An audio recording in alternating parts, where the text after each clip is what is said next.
I got the new Olight Seeker 4 Pro right here. I just got this flashlight today, and I would like to compare it to the Seeker 3 Pro, which I've had for a few years now.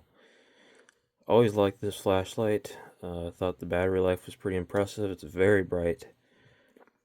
The Seeker 3 Pro is 4200 lumens, and the 4 Pro is 4600 lumens. Now the 3 Pro just has the standard Olight magnetic charger that you plug into a USB port. The 4 Pro, you put it into the holster and it has magnetic charging at the bottom, and you plug the USB cable in right there. Let's take a look at the batteries real quick. We'll look at the 3 Pro first. This has a custom Olight 21700 5000 milliamp hour battery. 21700 is a standard size, but this one is designed custom for Olight. You cannot use this in an external charger. It has to be charged in the flashlight. The new one also has a 21700. It's also 5000 milliamp hour, but this one goes in the other way, as you can see. With the old one, it is in the opposite direction. Now, even though the charging end of this Seeker 4 Pro is different than the 3 Pro, you can still use the standard Olight magnetic charger on this. The battery is fully charged right now, so it's not going to start charging, but it does work. Some other differences, the rubber grip goes all the way around the back, as you can see, and it says Seeker 4 Pro, and it shows the lumen count and the beam distance, which is 260 meters. This one also has a rubber grip, but it's split in the back right there, as you can see. Another major difference between the two is the older one has the proximity sensor, so if it gets close to something, it automatically lowers the brightness. The new one does not have that. I'm not exactly sure why they changed that. Maybe they figured the proximity sensor was causing more problems than anything else, and they just decided to get rid of it. As you can see, the switches are different. You still have to turn the switch, or turn the dial, before you turn it on, so it doesn't accidentally turn on. You can see if I press it, it just shows the battery level right there, which it does the same thing on the old one, just looks different.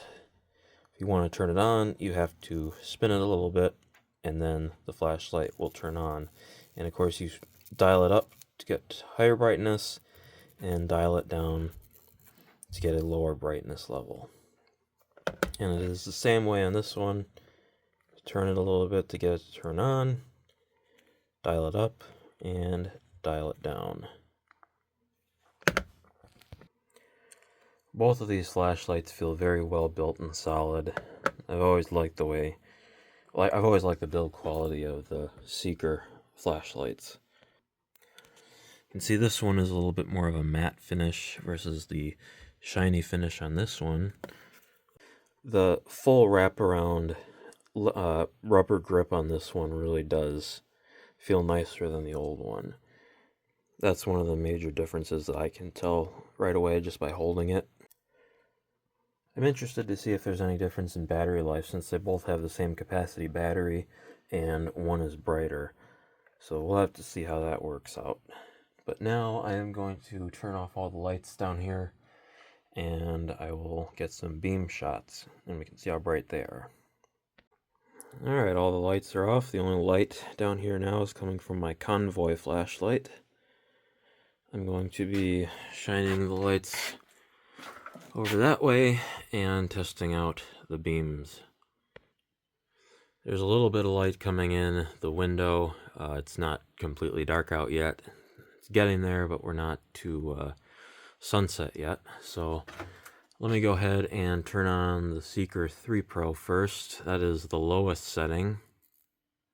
We will gradually increase it. As you can see, it is extremely bright. It really lights the basement up nicely. So, there's the 3 Pro. We'll do the 4 Pro next. Alright, let's turn on the 4 Pro. That's the lowest setting. Oh, no, that's the lowest setting, sorry. And let's start raising it up. All the way up to high. In person, it definitely does look a little bit brighter than the older one, but it's not a huge difference, but there is a noticeable increase, and you may not even be able to see it on camera, but yeah, it's a very bright flashlight no matter what. And here's a look at a beam shot when I'm closer to something. There's where I was recording my video. Let's try the same thing with the Seeker 3 Pro.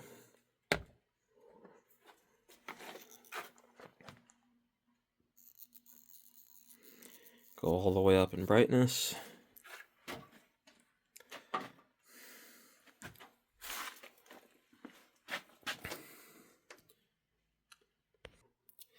Both of these flashlights have more of a flood beam than a spot beam, so this would definitely work if you're trying to light up a big area.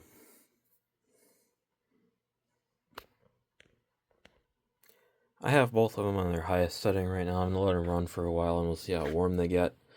I've never found these to get too ridiculously warm. I think they have good heat dissipation. And I'll show you the proximity sensor in action on the older one. I'll put my hand in front of this one and you can see it go down in brightness. The new one does not do that. Both of these will lower the brightness eventually to keep it from overheating. That's just a standard feature on a lot of flashlights that have a turbo mode. They eventually do lower the brightness themselves. The Seeker 4 Pro has already lowered itself down. As you can see, it is not going above the third light, so it's not going to full brightness. It's not getting all 4 lights on there. Let's check the 3 Pro. This one is still at full brightness. It has not lowered itself down yet. And that may be because I triggered the proximity sensor, and that probably restarted whatever timer it has. If it has a timer, some of these work based on temperature rather than a timer. But this one is certainly not uncomfortably hot at all. It's, you know, pretty comfortable in my opinion. I mean, this part up here, it's a little warm, but down here it's really not an issue. And obviously, if you're running it at a lower brightness, it's not going to be an issue at all. Yep, it's got good thermal management though. Now I will see if this one has lowered itself down. Yes, it has. It is not going to full brightness anymore. Go ahead and turn that off. The Seeker 4 Pro also came with a bracket so you can mount the holster on the wall if you want to charge it like that, which is nice. With both of these flashlights, if you press the dial twice, it will go up to full brightness. And warning for anyone who has epilepsy, I'm about to show the strobe. If you press it 3 times, it gives you the strobe, and it's the same way on the older one.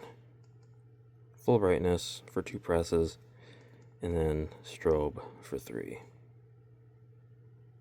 With both of these, if you turn the dial before turning it on, you can of course go down to low, but you can only bring it that far up. You cannot set it to full brightness unless the flashlight is on, as you can see. And it's the same way on the old one. Both of these flashlights have a full state of charge, so I am going to turn them on, max brightness, and let them dim themselves down. I'm going to see how long the batteries last in these, if it's about the same or if there's a difference. Alright, I got them both on, shining over there. We'll see how the batteries last in these. is currently 440, so that is when we are starting the test. I got my infrared thermometer here, which I guess has a little battery, but we'll test the temperature on both of these flashlights. Here's the Seeker 3.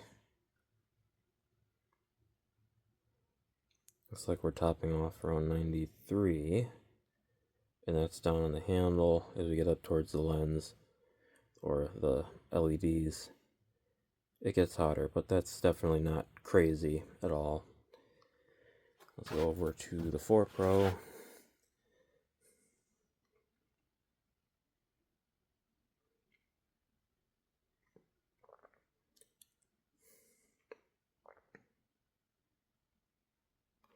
Oops.